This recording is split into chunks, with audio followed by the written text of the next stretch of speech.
ನಿನ್ನ ಮೌನವ ದ್ವೇಷಿಸುವೆ ನಾನು ನಿನ್ನ. ಹಾಯ್, ನಾನಿವತ್ತು 4-5 ಕವನವನ್ನು ತಂದಿದ್ದೇನೆ. ಅದು ರೇಷ್ಮಾ ಶೆಟ್ಟಿ, ದೀಪಶ್ರೀ, ಪಲ್ಲವಿ, ಶ್ರುತಿ, ಹೊನ್ನುಸ್ವಾಮಿ ಅಂತ ಇವರು 4 ಜನ ಕವನವನ್ನು ತಂದಿದ್ದೇನೆ. ಸುಮ್ಮನೆ ಟೈಮ್ ಪಾಸಿಗಷ್ಟೆ, ಜಸ್ಟ್ ಟೈಮ್ ಪಾಸಿಗಷ್ಟೆ, ಆಯಿತಾ? ಮತ್ತೇನಿಲ್ಲ ಇದರಲ್ಲಿ. ಸುಮ್ಮನೆ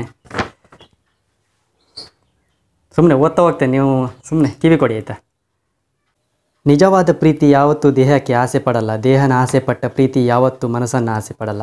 ನನ್ನ ಪ್ರೀತಿಗಾಗಿ ಬರೆದ ಮೊದಲ ಕವನ ಹಿಟ್ಟಾಗಿಬಿಟ್ರಿ ಅಲ್ರಿ ನೀವು. ಹೊನ್ನುಸ್ವಾಮಿ ಅಂತವ್ರು ಬರೆದಿದ್ದು ಈ ಕವನ. ನಿನ್ನ ಮೌನವ ದ್ವೇಷಿಸುವೆ ನಾನಿನ್ನಲ್ಲೇ ಜೊತೆಯಲ್ಲಿರುವಾಗ, ನನ್ನೆದುರಲ್ಲೇ ನಿನ್ನ ತಬ್ಬುವುದೇಕೋ ನನ್ನಿಂದ ನಿನ್ನ ದೂರ ಆಗಿಸುವಂತೆ. ಕ್ಷಣಮೌನ ಯುಗದಂತೆ ತೋರಿ ಕಾಡುವುದೆನ್ನ, ಉಸಿರು ಕಟ್ಟಿದಂತಾಗುವುದು ನಿನ್ನ ಮಾತಿಲ್ಲದೆ ಚಿನ್ನ. ಸಾಕು ಮಾಡು ನಿನ್ನ ಮಾತು ಮೌನದ ಪ್ರಣಯ, ನಾನಿರುವೆ ನಿನ್ನ ಬಳಿ ಬಂದು ಸೇರೆನ್ನ ಗೆಳೆಯ. ಯಪ್ಪ, ದೀಪಶ್ರೀ ಚೆನ್ನಾಗಿದೆ. ಇನಿಯ ನಮ್ಮ ಮಾತುಗಳೇ ಚಂದ, ನಮ್ಮ ಪ್ರೀತಿಯು ಇನ್ನೂ ಸೊಗಸು, ಕಣ್ಣಲ್ಲಿ ಪ್ರೀತಿ ಕಣ್ಣಲ್ಲಿ ಮಾತು, ಅಪರಿಚಿತರು ನಾವು ಕಣ್ಣುಗಳಿಗೆ ಪರಿಚಿತರು. ರೇಷ್ಮಾ ಶೆಟ್ಟಿ. ನಿಜವಾದ ಪ್ರೀತಿ ತಾಯಿ ಥರ, ಎಷ್ಟೇ ನೋವಾದರೂ ಎಷ್ಟೇ ದೂರ ಆದರೂ ಮತ್ತೆ ಮತ್ತೆ ಆ ಪ್ರೀತಿಗೆ ಹೃದಯ ಮಿಡಿಯುತ್ತೆ. ಚೆನ್ನಾಗಿದೆ. ಪಲ್ಲವಿ. ನಿಜವಾದ ಪ್ರೀತಿ ಅಂದರೆ ಏನು ಗೊತ್ತಾ?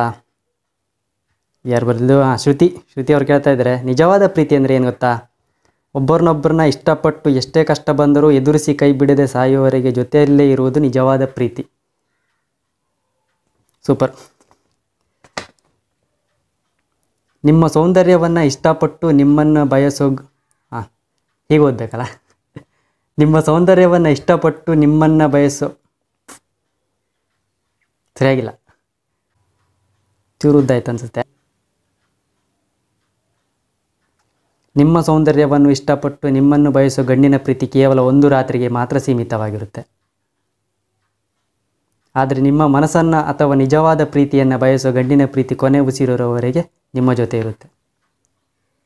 ಎಸ್ ಇದು ಯಾರು ಬರೆದಂದು ಗೊತ್ತಿಲ್ಲ, ಸುಮ್ಮನೆ ಎಕ್ಕಿ ತಗೊಂಬಂದೆ. ಕೊನೆಯದು ಓಕೆ.